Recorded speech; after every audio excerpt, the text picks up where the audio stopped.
Bine v-am găsit, bine v-am regăsit, dragilor din Zodia Balanță, oriunde v-ați afla. Bine ați venit la o nouă lectură generală pentru ultima perioadă a lunii august, mai precis săptămâna cuprinsă între 25 până pe 31 august inclusiv, așa că toți cei care aveți soarele, luna, Venus, ascendentul sau oricare alt aspect astral important pentru voi din harta voastră natală și care are legătură cu Zodia Balanță, această lectură este de asemenea și pentru voi. Ca de fiecare dată, nu uitați, este totuși o lectură generală, așa că vă rog să luați decât acele mesaje care rezonează cu voi, restul lăsați-le să zboare în univers, pentru că sigur sunt pentru alte energii care într-o mai mică sau mai mare măsură au o legătură cu Zodia Balanță. Și haideți să vedem, dragilor, cu ce energie începeți această săptămână, ultima săptămână a lunii august, perioada cuprinsă între 25-31 august, care este energia, dragilor mei, din această zodie a Balanței.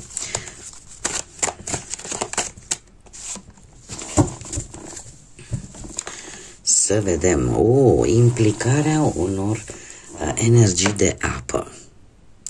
Energia voastră este canalizată ori vis-a-vis de o persoană din Rac, Scorpion sau Pești, sau pentru cei care aveți ascendentul într-una din aceste zodii de apă, Rac, Pești sau Scorpion, se pare că sunteți conectați foarte mult emoțional, sunteți foarte sensibili în această săptămână, aveți o empatie foarte ridicată, o intuiție foarte ridicată, da, pentru cei care se regăsesc cu ascendentul în aceste zodii de apă, iar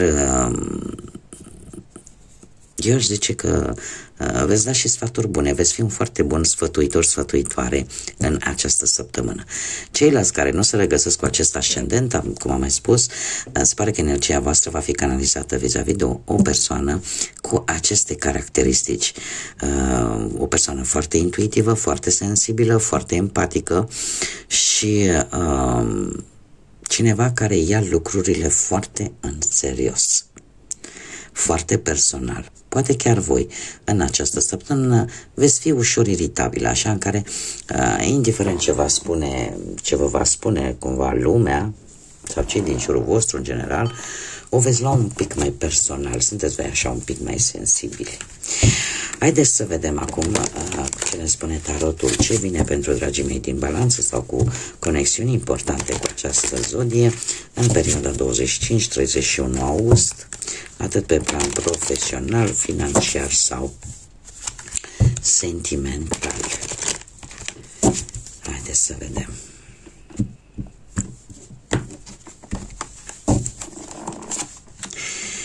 Pe plan profesional se pare că comunicarea stați destul de bine. Apare zodia Berbec și avem zodii de pământ, Taur, Fecioară, Capricorn. Posibil să fie colegi de muncă, șefi, asociații sau chiar aș zice cei care aveți planete în zodii, mai ales în zodia Berbecului. Acum, închidem un pic această paranteză, trecem la modul general, dragilor, în această săptămână. Eu aș zice că începeți săptămâna cu,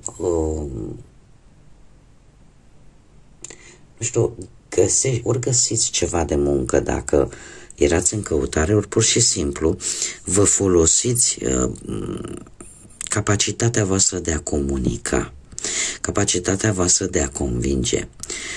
Vă folosiți tot ceea ce vă stă în putere să aduceți sau să rezolvați o situație legată de muncă într-o manieră favorabilă pentru voi. Acest paj de monede îmi vorbește de faptul că v-ați dat seama că trebuie să acționați, v-ați dat seama că sunteți pe drumul cel bun și că trebuie să fiți trup și suflet acolo, să o faceți în acea manieră asertivă, în acea manieră care să convingă și care să facă ca și cariera voastră profesională să meargă în direcția care trebuie. Împăratul îmi vorbește de niște negocieri posibil, niște rezultate pozitive, posibil să folosiți mai mult logica, mai mult rațiunea în a convinge, poate în obținerea unui job pentru unii sau pentru alții în a avea un anumit rezultat pozitiv cu, cum să spun eu, legat de o situație în particular, legată muncă. E ceva aici care, într-un fel sau altul, eu aș spune că sunteți mai autoritari în același timp, dar cu o autoritate un pic mai nu atât de dură, nu atât de mandonă, da, în care să spuneți, domne, să urli, să zbieri, nu, o veți face foarte diplomat. O autoritate, sunteți mult mai disciplinați în ceea ce privește cariera voastră profesională, sunteți, eu sincer să fiu, cred că sunteți la un început de drum. Un început de drum care v-ar putea ajuta și foarte mult pe viitor.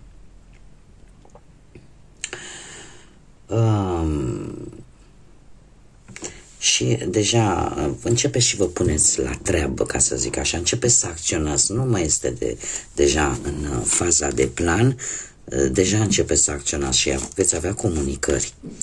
Comunicări tocmai pentru că pentru a avea rezultate pozitive până la sfârșitul acestei săptămâni, implicit a acestei luni august. Pe partea banilor avem, de asemenea, mi-apare aici, avem zodia Fecioarei. E zodia Fecioare care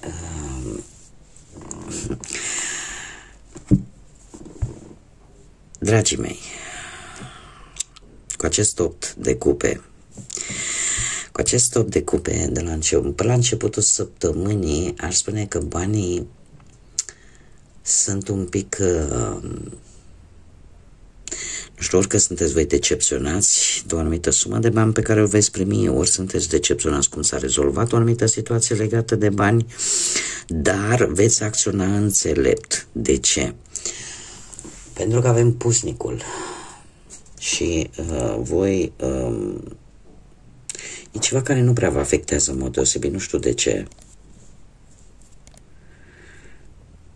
E într-adevăr, apare o ușoară decepție vis-a-vis de o anumită sumă de bani, dar nu e ceva care să vă afecteze foarte tare. De ce? Pentru că voi sunteți preocupați de cu totul și cu totul alte lucruri. E ca și cum ai zice, eu am mai trecut până asta și știu cum o să se termine, sau poate s-a mai întâmplat cumva în trecut această situație legată de bani. Nu știu, ori că nu va ieși vreo investiție pe unde ați băga voi bănuți, ori că ți-ai asumat un anumit risc, dar fiind decât pe banii tăi și nu e nimeni implicat cumva, era un risc pe care tu îl știai de la bun început, cert este că banii totuși nu sunt pe minus, da? E destul de echilibrată situația și în afară de asta, eu aș spune că chiar către sfârșitul săptămânii sunt mari șanse să ai parte de niște bănuți. Să ai parte de niște bănuți și să păstrezi cumva acest echilibru, niște bănuți veniți din munca ta. Da? Nu e vorba de noroc, nu e vorba, nu știu, dintr-un ajutor ceva. Să primiți niște bănuți chiar către sfârșitul săptămânii. Probleme mari nu se întrevăd pe partea bănuților. Mergem mai departe de să vedem viața de cuplu, viața sentimentală pentru cei care formați deja un cuplu. Dragilor, desigur mi-apar iar zodii de pământ, Taur, Fecioară, Capricorn, mi-apar, e ce foarte interesant, zodii de apă, Rac, Pești sau Scorpion și un 5 de monede. Dragilor, e cineva aici, este cineva aici, e o situație unde cinstea, unde onestitatea ar trebui să primeze. Ar trebui să primeze la voi. De ce spun acest lucru? Pentru că se pare că e vorba de o anumită problemă în relația voastră. Și sunt legate, eu aș zice, mai mult ceva probleme financiare, ceva legat de bani, care într-un fel sau altul pot afecta relația de cuplu. Dar cumva, voi conștientizați. Nu știu, există cineva aici, cineva mai în vârstă, poate ca voi, dintr-un semn de apă, unde voi considerați că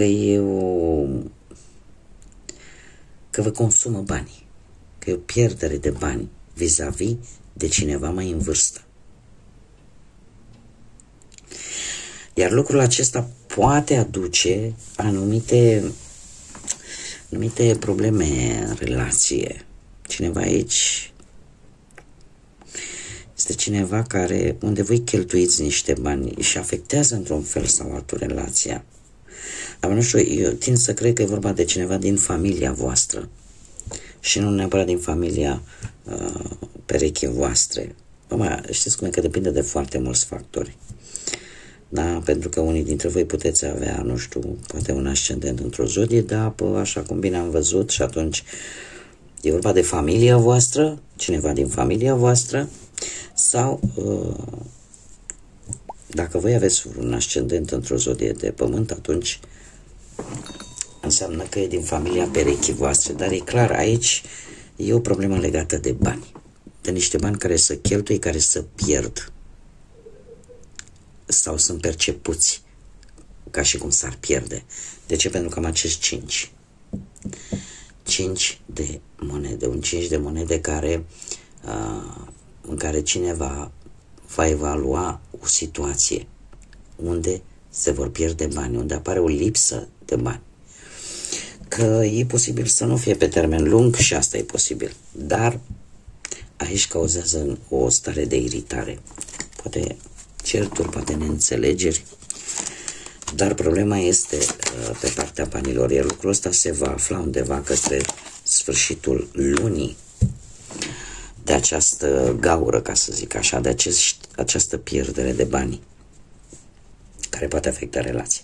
Acum, cei care sunteți singuri, avem de asemenea zodia Taur, zodia Berbec, Leu, Săgetător, poate rezonează cu careva dintre voi. Ei, dragilor, mai ales cei care aveți un ascendent într-o zodie de pământ, mai precis Taur, mai ales pentru voi, dar și pentru toată lumea, restul celorlalți care vă regăsiți, dragilor, voi vă simțiți mult mai frumoși, mult mai atrăgători, veți face niște schimbări destul de surprinzătoare în ceea ce privește felul în care vă îmbrăcați, în ceea ce privește felul în care vă purtați, un nou schimb de look, de ce nu, ceva nou.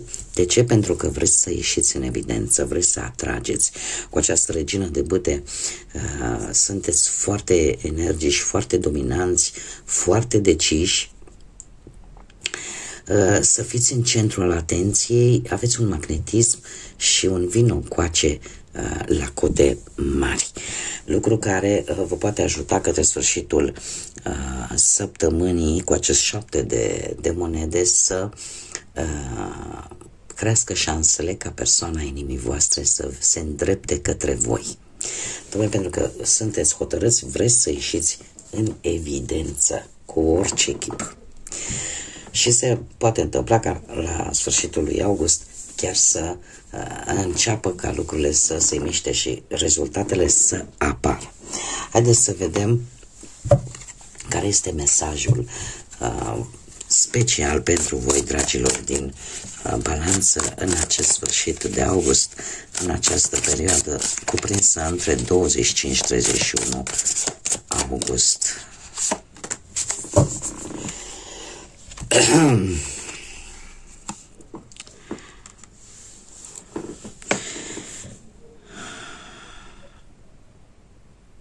Foarte frumos acest mesaj care ne spune în felul următor: fii compasiv, compasivă, fii drăguț, drăguță cu tine însuți,